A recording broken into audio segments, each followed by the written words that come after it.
Blog Talk Radio.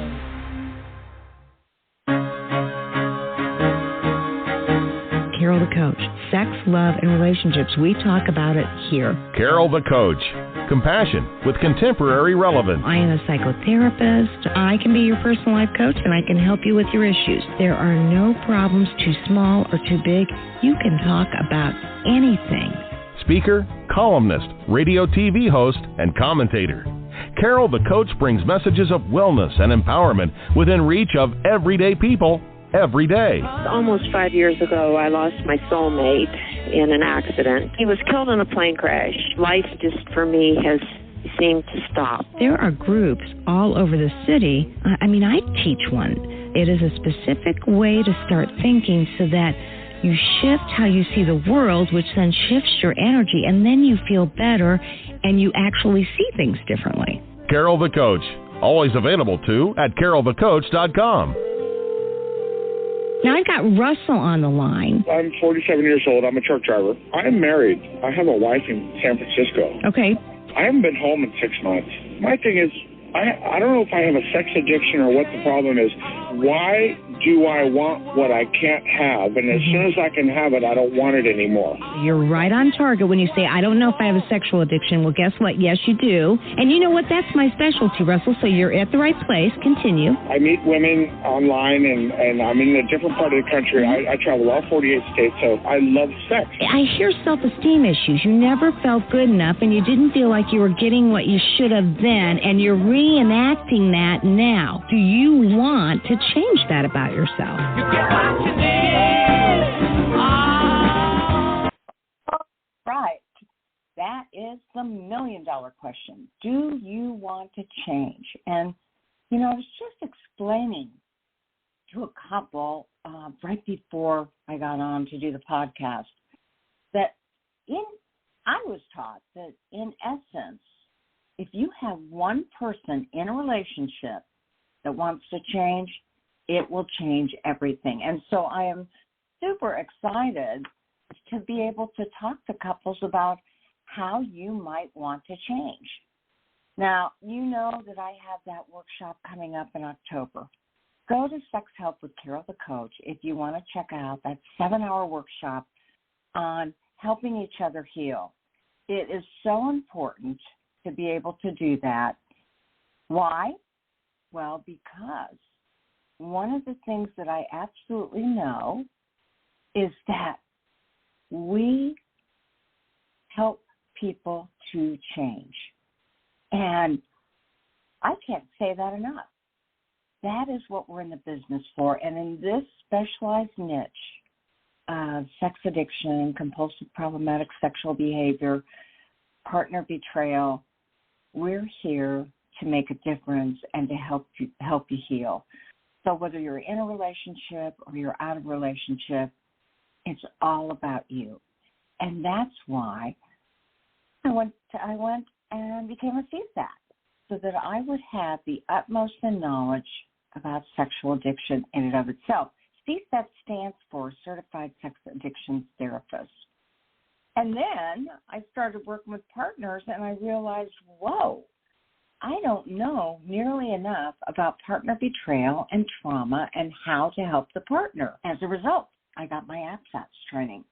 And I am very excited to be interviewing Jesse Pyles, who is also an APSATS coach and has a specialized coaching practice for all types of situations. But Jesse has become an expert on betrayed male partners. And when he was talking about the differences in male partners and female partners and talking about some of the myths or some of the assumptions that we make about male partners, I said, hey, I've got to have you on the show. I would like for you to share with our listening audience all the information that you have gathered and gained and researched on male partners. We both feel like male partners are an underserved population. And so for that reason, I asked him to come on the show. You're going to find it fascinating. He's going to talk about the many, many different myths And, gosh, just what we think about male partners that is not true. It works against them as opposed to for them. And you can imagine, I really believe that male partners don't have enough resources, and on top of it, there's, I would say, more stigma to being a male partner. There certainly aren't as many services out there. I know that I am in the process of setting up with another professional, and we're going to rewrite Help Her Heal so that it is Help Him Heal. And that's going to be a very interesting endeavor, one, because I'm not sure of all the different nuances of helping him heal. So I am really, really, really looking forward to that. And what I believe is that when we know better, we do better. And therefore, part of what we need to do is to really work diligently on learning more, gaining more research, and doing better.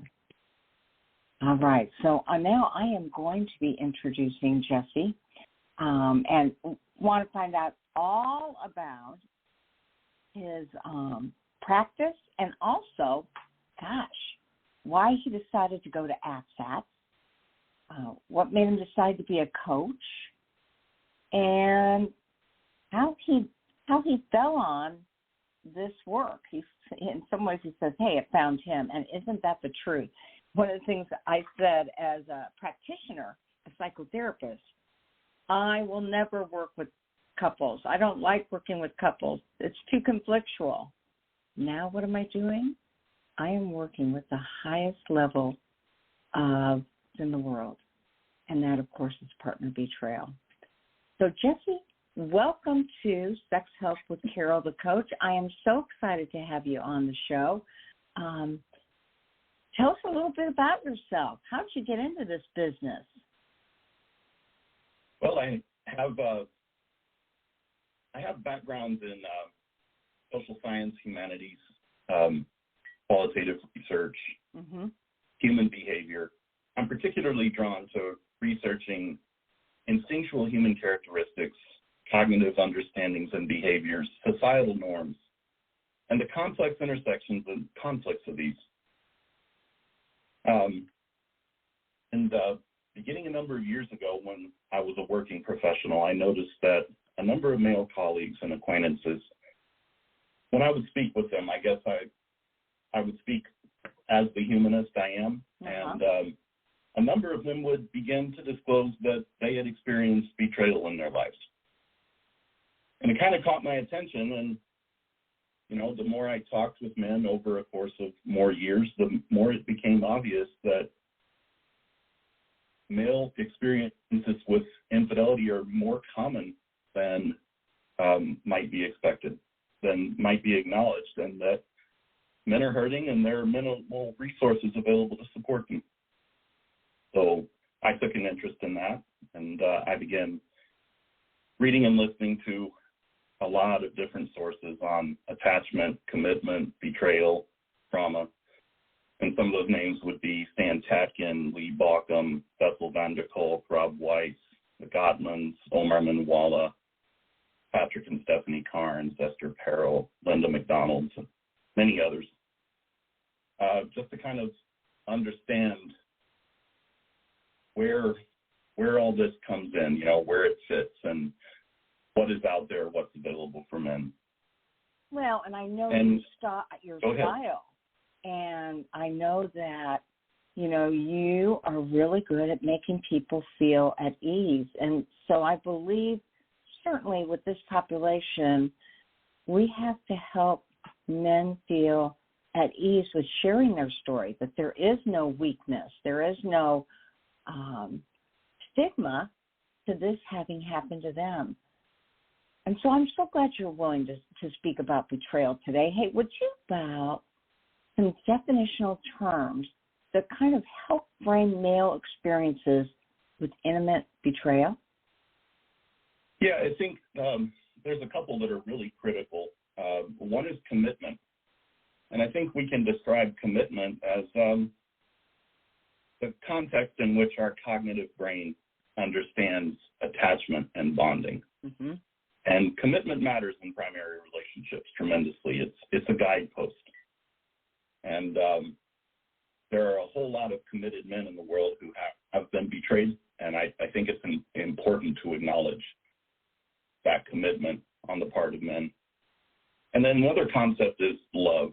And love is a verb, a lifestyle, a way of living. Love can be interpreted as a noun, feeling. And that definition of we fell in love can often be used by unfaithful partners to rationalize their choices. I think that differentiating these definitions of love helps provide clarity, understanding and validating how men experience giving committed love as a verb is also crucial to their recovery. And then part of it is my reading of the literature says that infidelity has no basis in real love. Linda McDonald, who's written a book, described intimate betrayal as a severe act of unlove. Dr. Lee Bauckham wrote in the context of infidelity, love is about caring and attending to the other person and protecting the relationship. So I think defining commitment and love are really big things. Oh, I agree 100%. And, of course, some of those people are my heroes, too. So let me ask you, obviously, as you were studying this subject, you ran into the stigmatization of what it's like to be a man and to have been betrayed. And you ran into it early, as you said, in your college years when you and the guys were really talking about it. Wouldn't you agree that female infidelity and the male experiences with it is really an uncomfortable topic for a lot of people? Yeah, and I think it is, and it's uncomfortable for a lot of reasons. And I think they're uncomfortable, and the fact that they're uncomfortable makes them almost invisible. And I'd say this is particularly true in the context of betrayed men who have had multiple discoveries or disclosures of infidelity in their primary relationship. So it seems that identifying some of these stigmas is a good way to discuss male betrayal experiences.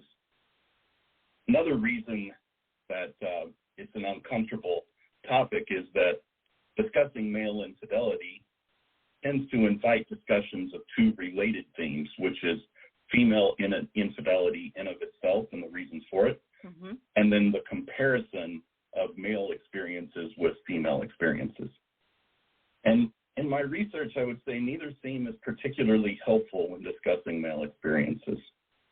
And I think the reasons why this is discussing male experiences tends to shed light on topics surrounding infidelity, female infidelity specifically, which can lead to misunderstandings. And describing male experiences based on female experiences can lead to confusion. So I think if we focus just on male experiences, it helps us understand it better without transitioning into female infidelity and comparisons to female betrayal experiences. Okay. There's lots of myths in working with female partners. I remember the day when we called them co-addicts and we told them that they were as sick as the addict. Oh, just even saying that on the air makes me sick, that we would ever have put them on them. Addiction and compulsive sexual behavior is so secretive. There's so much deception. There's no sickness in a partner at all for having experienced this without their knowledge. So I know that you referenced something that kind of had that co-addict sound when you said that your research and your studies show that there's a lot of bias. A lot of people believe that unhealthy finds unhealthy. Can you talk a little bit about that? Yeah,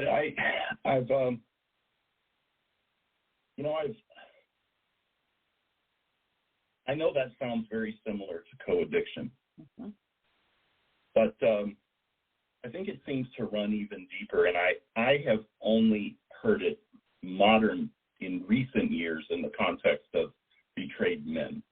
I'm sure it's out there for betrayed women as well still, especially co-addiction. I've heard that.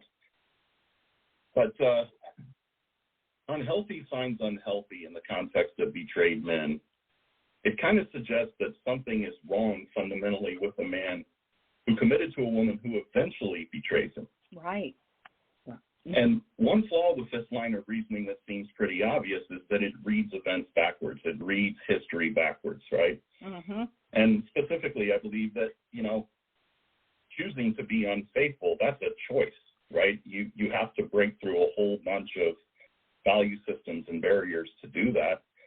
And so no one is responsible for the choices of someone who chooses to be unfaithful. So, I've heard this, and it's like, and I've had men tell me, well, there must be something wrong with me because I read that unhealthy finds unhealthy. And, heard that. I've noticed that betrayed men who are told that, it tends to enhance their confusion and upheaval regarding their betrayal experience, because somehow it makes the unfaithful female partner's choices about the betrayed man and not her own choices. Yeah, absolutely. And we know in the larger population with females that they really feel there must have been something wrong with them, that they didn't matter, that they weren't sexy enough, that they weren't attractive enough, that they were unlovable. Do you feel like some of those same cognitive distortions affect males?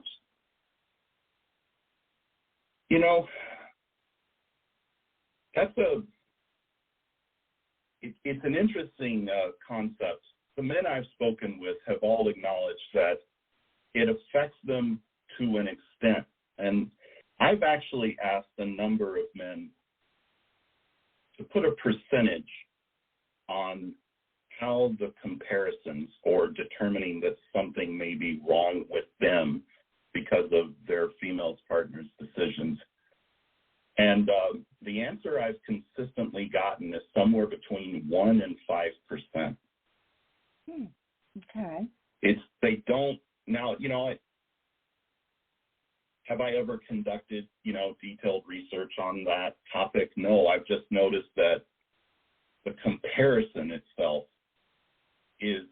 doesn't seem to be a tremendously big issue,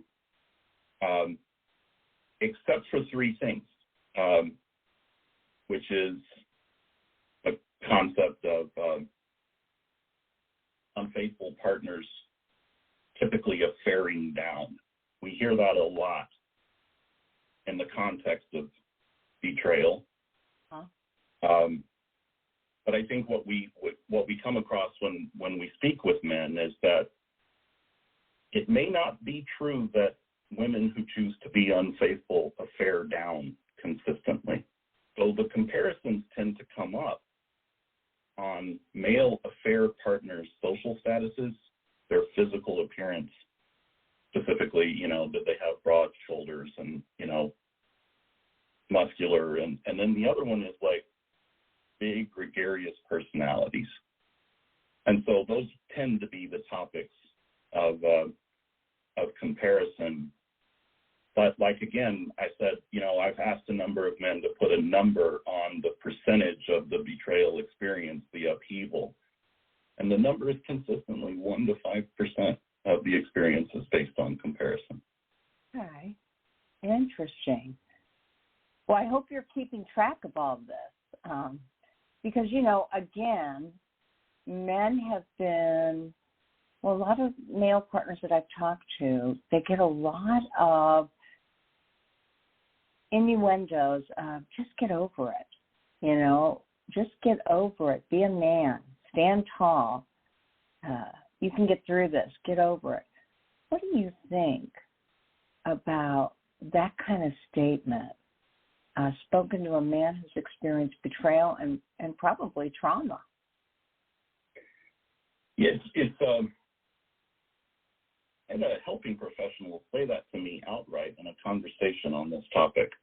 Actually said, men just get over it, right? Mm. And I was a little bit baffled by that. It's definitely a misunderstanding, and it appears to have very complex roots.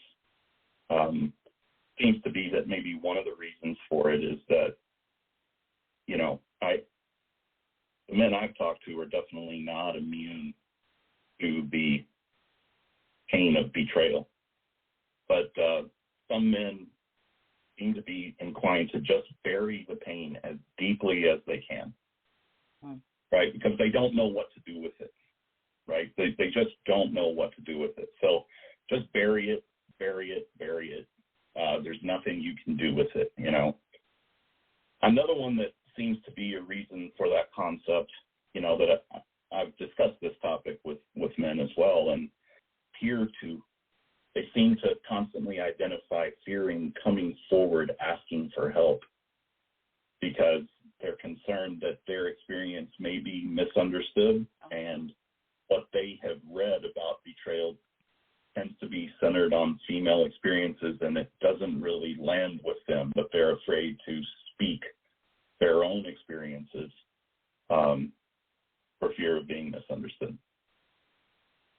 Well, I get that totally. And again, for men, and we're talking heterosexual male betrayal, that there's a real confusing stance that women cheat for romance.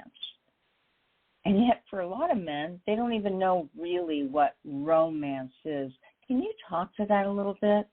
Yeah, that's a big sticking point, and I've heard it and read it spoken basically this way. That it's like an implied thing. Romance can be a really confusing word for men in the context of betrayal. And specifically, what men understand, committed men, I would say, betrayed men understand about romance is that there's an attachment of real love and genuine concern, right? So a committed man in an intimate relationship will often perceive romance as a need of the woman he committed to, the woman he loves, and he'll set out to be as romantic as possible as he understands that, bringing flowers, cooking a meal, right, washing dishes, buying a piece of jewelry, giving a surprise gift, right? Right. So then to be told that she betrayed him because she didn't have romance in her life can be profoundly painful. Uh-huh. And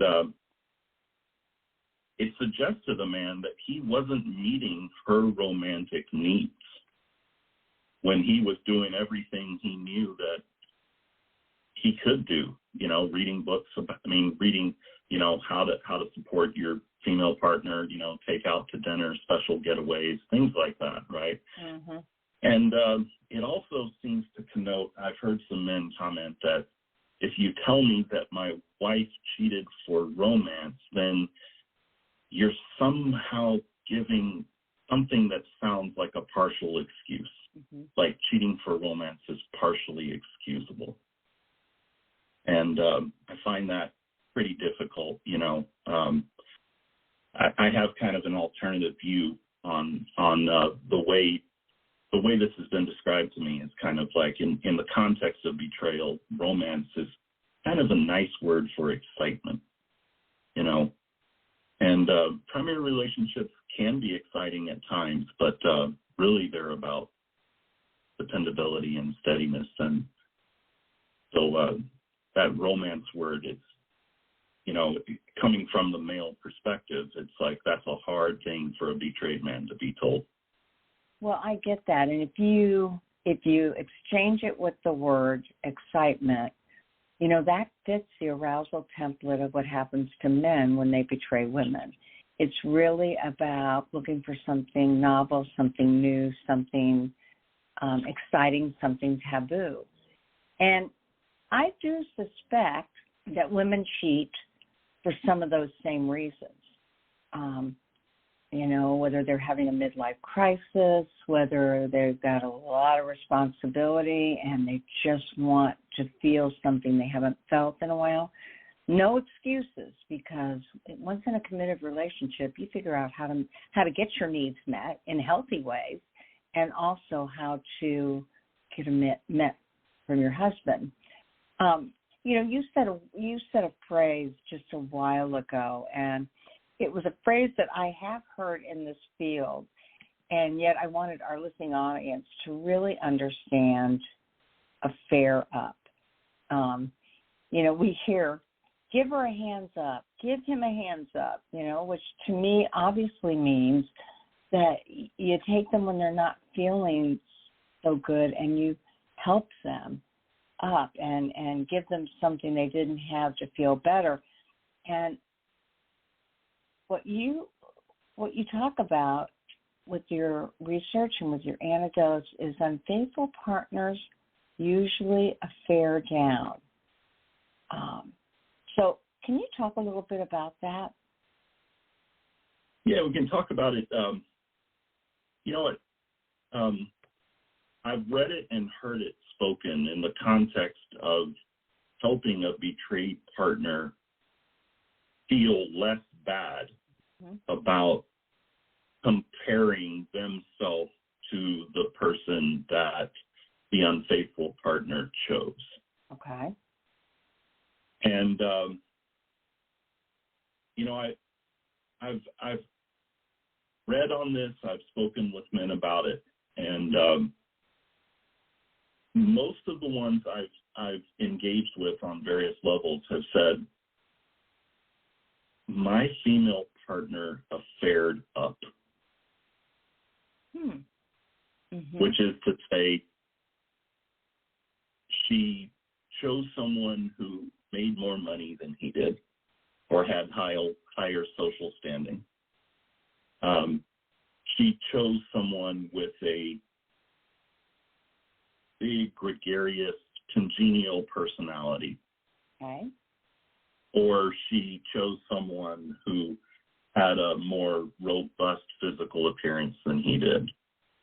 And so I've noticed consistently that, men have said that doesn't make a lot of sense when I read that people who choose affairs usually affair down in terms of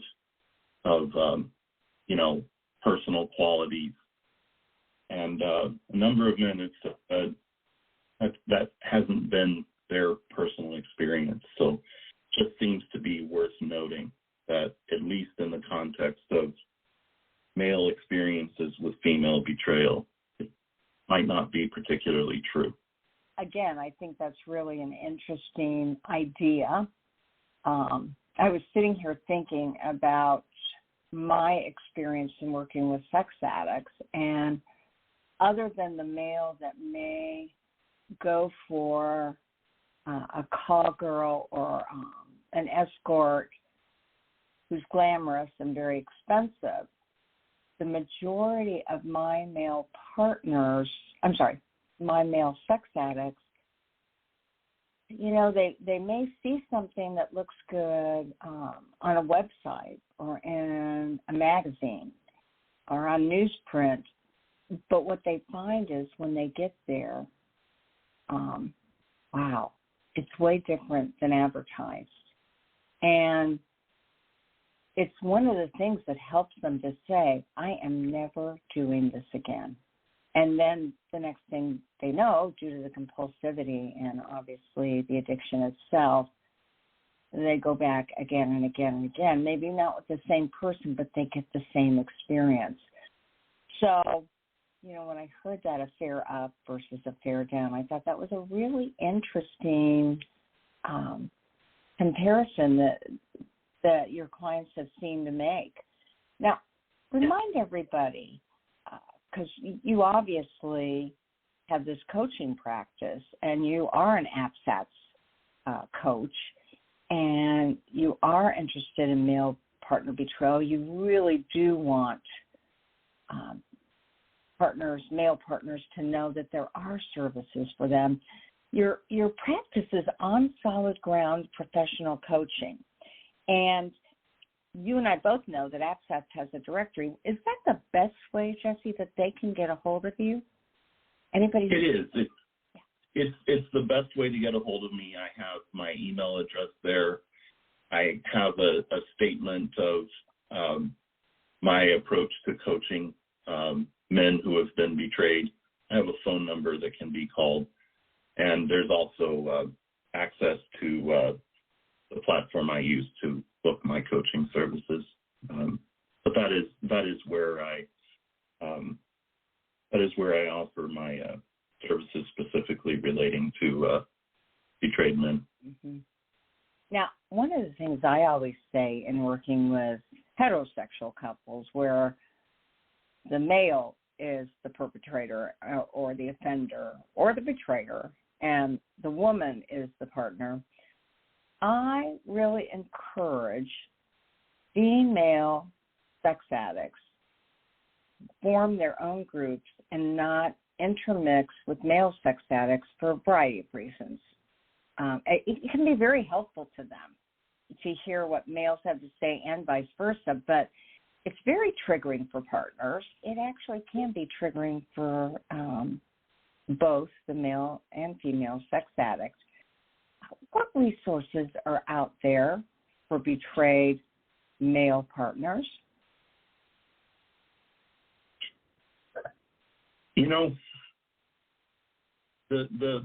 There are some resources out there,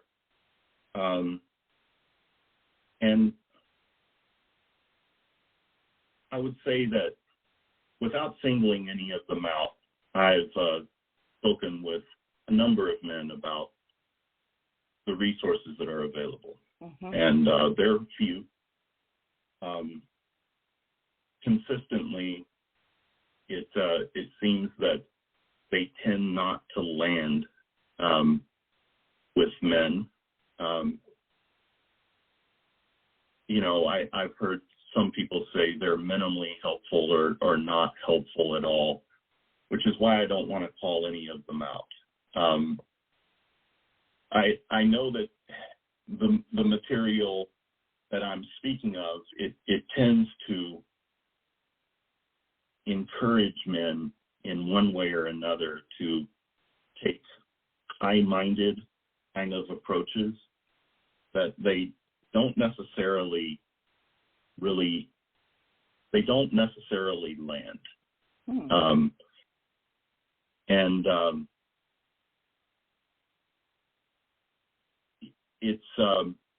And I believe that has to do with most of the material is still on the concept of what it is like to be a betrayed female, as opposed to what it is like to be a betrayed male, which has to do with things that are rooted deep in, the complex instinctual nature of the human species, for lack of a better term.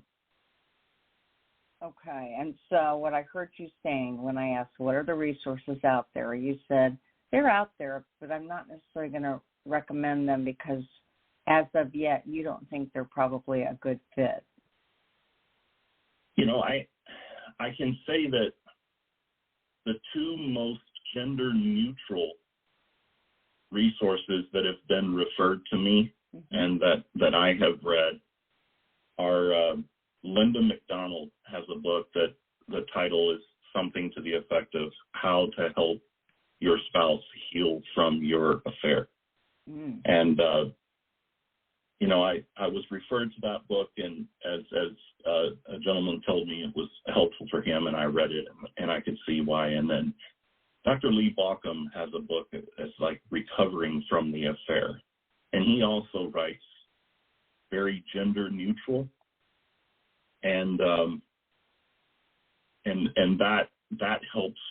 You know, that I've had some men talk about how that is helpful, but in general, the resources that I know of that are specifically for men tend to convey experiences like when men read it, they're told somehow that this is how they're supposed to feel, but when they compare how they feel with what is written in the resource that's supposedly for them, it doesn't necessarily land. Okay. And so that's why the ones that are out there specifically identified for men, I'm not going to call them out simply because I haven't had anyone who has read any of them talk about how incredibly helpful they were. Okay. And so what would your advice be to females who have compulsive problematic sexual behavior or who have been unfaithful? And or what would your advice be to male partners? What would you tell them to do?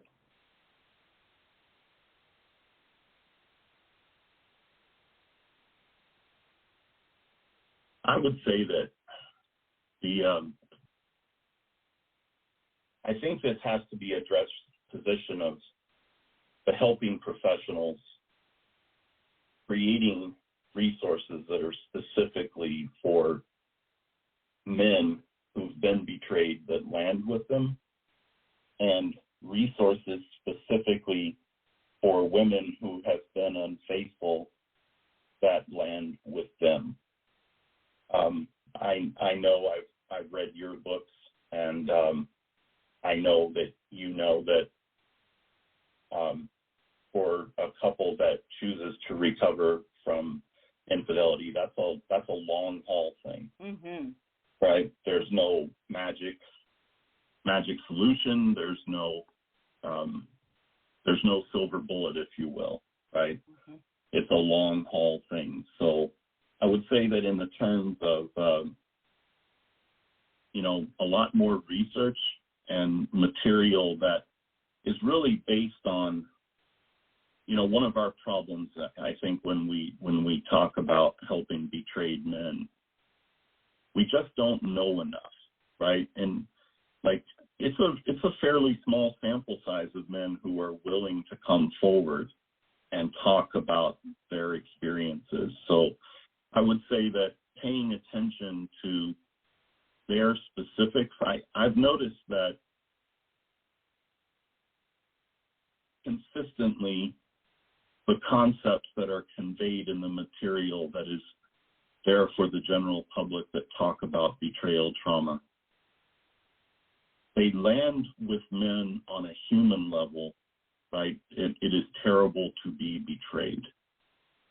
But they don't necessarily land as frequently on the concepts of their experience as they try to work through it. So helping professionals who are, open to helping women with the choices to be unfaithful and who have the experience to speak with men and the curiosity to ask questions and be willing to listen to men speak about their experiences and, take note of these and conduct research and things like that. So that's, but, it's a long haul, as you know. Absolutely. And before we end, would you share with our listening audience some of the gut-wrenching statements men hear from their betrayed partners when they're in that period, typically of discovery, and the partner is trying to rationalize, justify, minimize, deny, whatever? What kinds of things do male partners hear? The thing I've seen, I've read and heard, the most common one, the female partner saying the affair was not about sex. Mm-hmm. And this confuses consistently. I've had a number of men talk about, my wife has had a sexual affair, but it wasn't about sex. It doesn't make sense to them, right? So a number of responses have been towards the unfaithful woman. If it wasn't about sex, then why did sex happen? And then the other response that a number of husbands have said is that, well, it certainly was about sex for the man that you engaged with. Mm-hmm. So it's a real kind of, I've never heard a man who has been told that by his female partner say it helped, and I've heard all of them say it created more damage. Well, that makes sense. Yeah. What else have you heard? Go ahead. What else have you heard? What are some other pains? I've heard I've heard a number of men say a woman has said, well, I wasn't satisfied in the relationship. And that also tends to lead back into that I was unfaithful for romance, right? Mm-hmm. But, my reading of the literature is that a number of helping professionals have described affairs as treason against the relationship, and there are many things that you can do if you're unhappy with your relationship, and affair is the last thing you should do based on what the literature says. Yeah, amen. And probably the most difficult that is it's not very common. It's not most common, but I've spoken with a handful of men whose female partner wanted sympathy because the physical engagement didn't turn out the way she expected it. And the easiest way to put that is, I've heard it phrased this way from men telling me that the female partner said, I didn't know that my male affair partner would want that. That defined openly, but I know that it really messes with betrayed men because it assumes that the woman they committed to, who they loved, didn't know, didn't expect that the man that she engaged with was going to try to nudge her physical boundaries or push her physical boundaries, or maybe dump her immediately after. So that is one of those things that tends to create a lot of pain for men. I didn't know that the male affair partner would want that, whatever that may be. Well, Jesse, I cannot thank you enough for sharing your wisdom, your expertise, for having picked this niche to help our clients with. It is so underserved. You can tell that you're a wealth of knowledge. And remind everybody again, they can go to APSAT.org, and that's APSATS.org, and they can look for Jesse Pyles on the directory, and it is there that they can find ways to contact you. Is that correct? That's correct. And I have a little write-up about my approach to coaching, and but yes, that's where I advertise that set of coaching services. Okay, Jesse, keep up the good work, and when you write that first book or create that first course, let us know, and we'll have you back on again. All right. Thank you so much for the invite. It's been a pleasure. Thanks, Jesse. Talk to you soon. All right. So understandably, Jesse is obviously filled with expertise on that. So if you know somebody who's having trouble, and he's a male partner, that's Jesse Pyles, Pyles. So that's it for the show today. And don't forget, if you want to be part of a workshop that will help catapult you into that help them heal model, the IRCA model, the early recovery couples empathy model. It's very reasonable. It's on a Friday. It's 7 hours with yours truly, and I would love to have you. And that is in October. So go to www.sexhelpwithcarolthecoach.com. It'll morph right into Help Them Heal, and then look for the workshop tab. That being said, I want to thank you for your patronage. And, you know, it's September 11th today, and I remember 21 years ago when all my colleagues were getting cancellations because September 11th happened, I didn't miss a client. They were all coming in to talk about their sad, scared, angry feelings of watching those buildings explode and implode. And I want to thank our service people, men and women, our fire people, our police, anybody who's in human services that protect us. I want to thank you for your service, and I want us to say a little prayer for what happened back in 2001 and for everything that we seem to be going through as a country right now. Don't get discouraged. Everything swings back.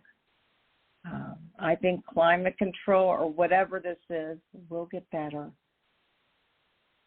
But as I always say, there'll only be one of you at all times, so fearlessly have the courage to be yourself. And we will see you next week for more Sex Help with Carol, the coach. Talk to you soon.